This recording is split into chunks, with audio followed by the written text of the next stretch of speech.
দাঁড়ে দাঁড়ে বিভ্রান্তি করছে। বাংলাদেশ জামায়াতে ইসলামী এই বাংলাদেশের রাজনীতিতে তারা উত্থান করতে চাচ্ছে। সেটা কি দিয়ে? তারা জান্নাতের টিকিট দিবে, হযরত মুহাম্মদ সাল্লাল্লাহু আলাইহি ওয়াসাল্লামের সাথে কম্পেয়ার করে। এই যে ধর্ম ব্যবসায়ীদের উত্থান, এই জায়গাতে সাম্প্রদায়িক থেকে আমাদের এই দেশকে রক্ষা করতে হবে। আজকে যদি এই শক্তি যদি ক্ষমতায় আসে তাহলে কি অবস্থা হবে এটা আপনারা আমরা সবাই ভালো জানি। ওরা যেভাবেই বলুক, ভালো কথা বলুক, টুপি পরলেই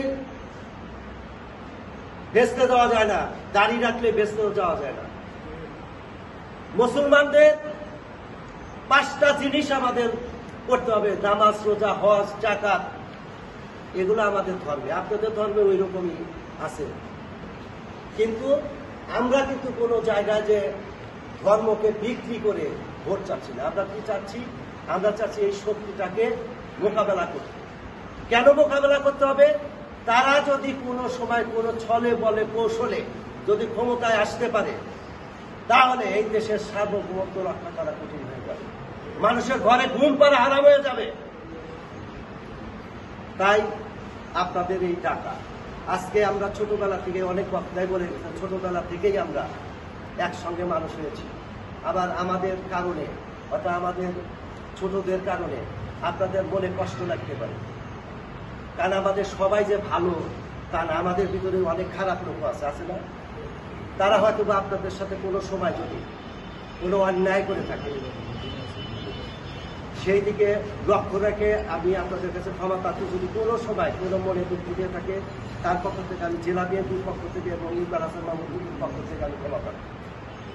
ভবিষ্যতে যেন সিরাজগঞ্জে কোথায় কি হলো সবাই যার যার এলাকার দায়িত্ব নেবে, কিন্তু এই অঞ্চলে 12 নম্বর ওয়ার্ডে যেন এই আমার হিন্দু সম্প্রদায়ের সাথে কেউ খারাপ আচরণ করতে না পারে, এই দিকে আমরা খেয়াল রাখবো এবং আমার সঙ্গে।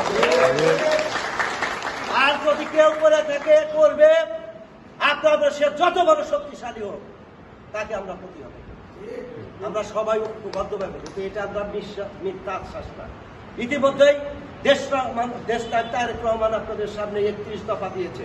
সেই 31 দফা বাস্তবায়ন যদি আমরা না করি তাহলে কিন্তু আমরা ভুল প্রমাণিত হয়ে যাবো আপনাদের কাছে, বাংলাদেশের মানুষের কাছে। সেই 31 দফার মধ্যে সবথেকে গুরুত্বপূর্ণ যে জিনিসগুলো আছে তার মধ্যে 1 নম্বর আছে হলো ফ্যামিলি কার্ড।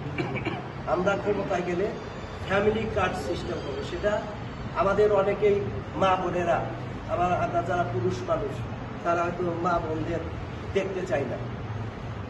এই কার্ডটা পাবে সেই মহিলারা যারা পুরুষের উপরে নির্ভরশীলতা থাকবে।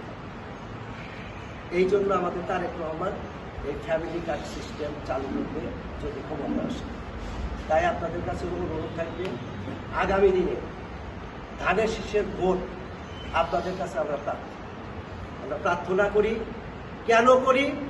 কারণ আমরা আপনাদের পাশে সারা জীবন ছিলাম, এটা আমাদের দাবি। আমরা অবশ্যই আপনাদের কাছে আমাদের অধিকার যে আমরা আপনাদের কাছে এই ধানের শীষের ভোট প্রার্থী প্রার্থনা করি।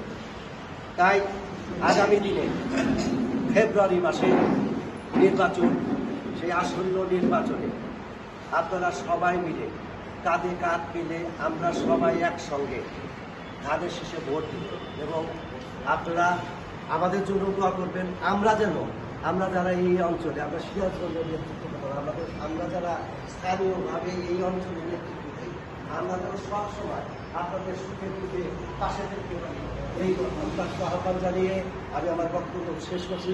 খোদা হাফেজ। বাংলাদেশ জিন্দাবাদ, বাংলাদেশ জাতীয়তাবাদী দল জিন্দাবাদ, জিন্দাবাদ, তারুণ্যের অহংকার তারেক রহমান জিন্দাবাদ, জিন্দাবাদ।